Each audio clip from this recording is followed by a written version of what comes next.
ભાઈ મજા સાહેબ હવે સારું છે શું હતું એ તો કહો, આખી વાત કરો પહેલા. આખી વાતમાં એવું છે કે મેં લગભગ મારી પાસે 10 ફાઇલ પડી છે તો હોસ્પિટલોની, તો ક્યાંય મને સારું ન થયું. અમને આ સનાઈનો દુખાવો હતો. દુખાવો ક્યાં થતો? દુખાવો આ જે બરડો હોય ને, આ બરડો ડોકમાં, ત્યાંથી પછી આથી ના દુખ્યા કરે આખો, બરોબર, એક બાજુનો આખો આ દુખા રાખે અને માથામાં સકર આવ્યા રાખે. પણ સર તમારી પાસે આવ્યો ને તે પછી આ આપણે ત્રીજો ધક્કો હે ને, ત્રીજો ધક્કો હે, ત્યાર પછી મને બહુ સારું છે. એમ નહીં, પહેલેથી વાત કરો, ક્યારથી હું તકલીફ હતી? મને આજથી લગભગ 4 વર્ષ પહેલા કોરોના પછી મને આ આઈનો દુખાવો થઈ ગયો. કેવી રીતે, શું કરવાથી? એ મેં બેલા ઉપાડ્યા હતા. બેલા ઉપાડ્યા હતા ને તે હાથની આ રગ સડી ગઈ, એમાંથી મને દુખાવો થયો. તો હું રખડીને હોસ્પિટલ થાકી ગયો હતો. બેલા ઉપાડ્યાનું કામ કર્યું પછી ડોક દુખવા માંડી. ત્યારે હાથ દુખતો હતો? હા, ના, અહીંથી ને દુખાવો ચાલુ થયો હતો. ત્યારે ચક્કર આવતા હતા? હા, ત્યારે ચક્કર આવતા. પછી દવા લ્યો એટલે સારું રહે? દવા લઈ એટલે સારું રહે. મેં પાછું 2-3 કલાક સારું રહે, પાછું એમનું એમ. એટલે 2 વસ્તુ થાય, એક ચક્કર આવે અને દુખાવો થાય, બધું થતું. પછી કામ કરતા કે શું થતું? પછી સર હું દુકાને બેસતો હતો. અચ્છા, બળવાળું કામ ને બીજું બળવાળું કરીએ એટલે વધારે મળી જાય દુખવા, એમ થતું હતું. એટલે અત્યારે હવે મને બહુ સારું છે. તમારી પાસે આવ્યા પછી તમને જે તકલીફ છે ને, તમારો જે MRI કરાવ્યો ને, ગયા વર્ષે તમે MRI કરાવ્યો? હા, અમે 2 MRI કરાવ્યા. એક મારુતિમાં કરાવ્યો હતો અને બીજો આપણે ક્યાં કરાવ્યો હતો ભાઈ?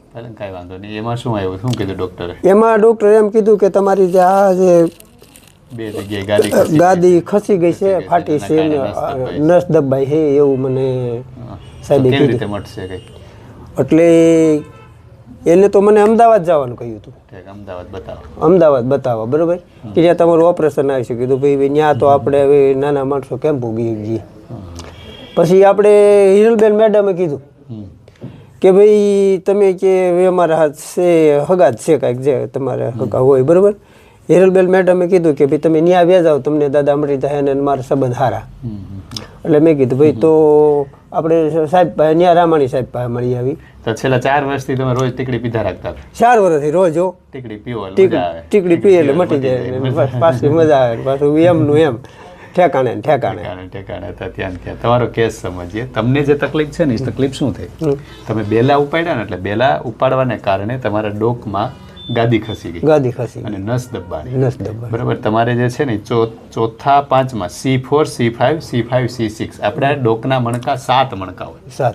પહેલું, બીજું, ત્રીજું, ચોથું, પાંચમું, છઠ્ઠું, સાતમું. એમાં ત્રીજું, ચોથું, ચોથું, પાંચમું, ચોથું, પાંચમું, પાંચમું, છઠ્ઠું, આ 2 ગાદી ખસી ગઈ. 2 ગાદી ખસી ને એના કારણે તમારે આ હાથ પકડાનો. એટલે ગાદી ખસે ને નસ દબાઈ, અને નસ દબાઈ ને એટલે આખો હાથ દુખે. અને એક ગાદી ખસી, નસ દબાઈ, એના કારણે આપણે ચક્કર પણ આવે, મગજમાં પણ એને અસર થાય. એટલે C4 C5 C5 C6 આને કારણે આ તકલીફ થઈ. એટલે તમને ચક્કર આવે છે તો ઉપરના મણકામાં C1 C2 C2 C3 માં તકલીફ હોય એટલે ચક્કર આવતા હોય. એટલે ઉપરના મણકામાં દબાતી હોય એના કારણે ચક્કર આવે, નીચેના મણકામાં દબાય છે એના કારણે હાથ દુખે. એટલે હવે તમે ગમે ત્યારે નીચું જોઈને કામ કરો, વજન ઉપાડો, આવું કે સતત એક ધારો એમનો મોબાઈલ જોયા રાખો, તો એના કારણે આ બધી તકલીફ થાય. તમને જે તકલીફ છે ને, એ તકલીફ વજન ઉપાડવાને કારણે થાય. પણ હવે આવી જે તકલીફ થાય છે ને, મોબાઈલના કારણે થાય. હવે બધા મોબાઈલ જોયા રાખે ને, એક ધારો એમનો મોબાઈલ જોયા રાખે, એના કારણે ગાદી ખસે, નસ દબાય ને, એના કારણે અમારી ભાષામાં એને કહેવાય સર્વાઇકલ સ્પોન્ડલોસિસ. બરોબર. એટલે એ ડોકમાં નસ દબાય એના કારણે થાય. આપણે જે આ સારવાર કરી એનાથી તમારી નસ ખુલી ગઈ, નસ ખુલી, મણકા ખુલ્લા, બધું ખુલી ગયું. એટલે તમને ચક્કર આવતા બંધ થઈ ગયા, હાથ દુખતો અને ડોકમાં ફાયદો થઈ ગયો. હવે ટીકડી પીવી પડે છે? હવે એ નથી પીતો હું ટીકડી. 2-3 જે કહીએ કે એવું લાગે તો પીવું, નકર નથી પીતો. પેલા રોજ પીવી પડતી હતી? અરે રોજ ઉઠીને તરત જ. પેલા તો આપણે, કારણ કે એ ટીકડી ભારે આપે, બરોબર, એટલે પેલા તો આપણે જે કાંઈ ઠંડી ટીકડી લેવી પડે અને પછી ઓલી ભારે દવા લેવી પડે. તો એ હાંડ 2 વાગ્યા લગી તો મટવાની વાત જ નહીં રાખવાની. 2 વાગ્યા પછી મટે એટલે એ રાતે 10 વાગ્યા લગી મટે, પછી રાતે નીંદર આવી જાય, પછી તો કઈ ખબર ન રહી. હવારે પાછું ઈનું ઈ હવે નીંદર આવી જાય છે. હા હવે નીંદર હવે હાઈ ક્લાસ વગર નીંદર આવી. ઓકે ઓકે થઈ ગયું. પણ મેઇન વસ્તુ એ છે કે તમને જે તકલીફ છે એ તકલીફમાં નિયમ પ્રમાણે ઓપરેશન કરવાનું હોય, પણ આપણી સારવારથી ઓપરેશન વગર, દવા વગર, ઇન્જેક્શન વગર મટ્યું, આ મોટી વાત છે. મોટી વાત છે બરાબર. બાકી મજા આવી ગઈ. બાકી મજા આવી ગઈ. એટલે કહેવાનું એ છે કે આવી જો તકલીફ હોય તો ઓપરેશન ના કરાવવું હોય, કારણ કે ડોકના ઓપરેશન થોડા રિસ્કી હોય છે, એટલે મોટાભાગે ઓપરેશન બધા ઠેલાવતા હોય છે. તો આપણી જે આ સારવાર છે જેને કાયરોપ્રેક્ટિક કે બોન સેટિંગ કહેવાય, તો એવી સારવારથી મટવાની શક્યતા છે. શક્યતાની 100%. 100% તો અમારી ભાષામાં ના કહેવાય, પણ મટવાની શક્યતા છે, કારણ કે આવી જે તકલીફ હોય ને એમાં 80% લોકોને મટે છે, 20% લોકોને નથી મટતું. એટલે તમને 100% થઈ ગયું, પણ બધાને 100% ન થાય. એટલે વિડીયો જોઈને ઘણી વખત એવું થાય એને મટ્યું તો અમને કેમ ના મટ્યું, ઘણી વખત ના મટે. તો ના મટે તો પછી બીજી કંઈક સારવાર પદ્ધતિ કરવી પડે, પણ આવી પદ્ધતિથી મટવાની શક્યતા પૂરેપૂરી છે, તો આપણી આ સારવાર કરી શકાય. બરાબર ને? બીજું કયો? બસ બસ. શ્રી કૃષ્ણ.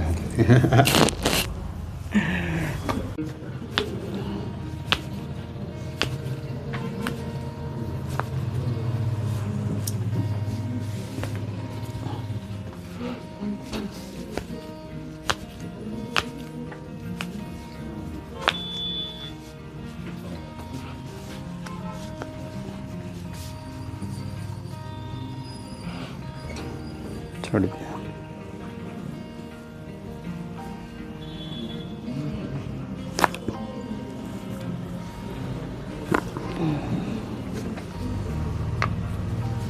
ફ્રી થઈ ગઈ. ફ્રી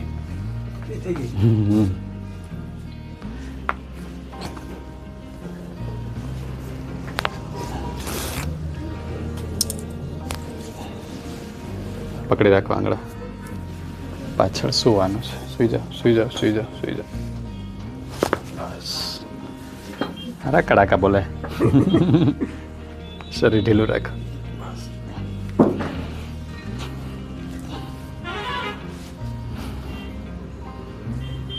છોડી દે.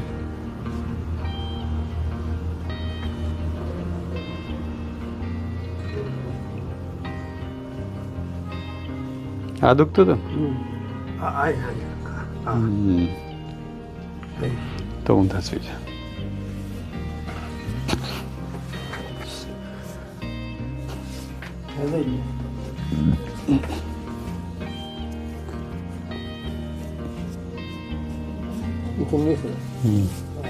ઢીલો રાખ.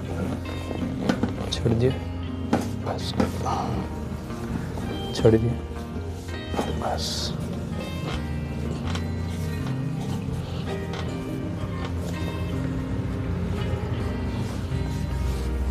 છોડી દે.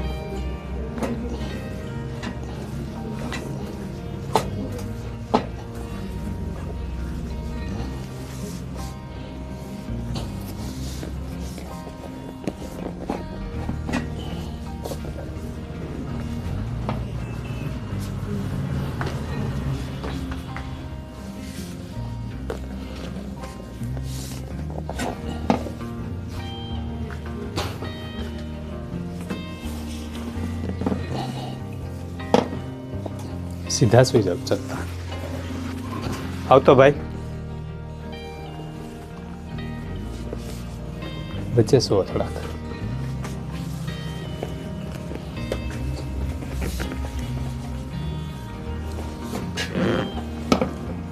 ઢીલું મૂકો. બસ.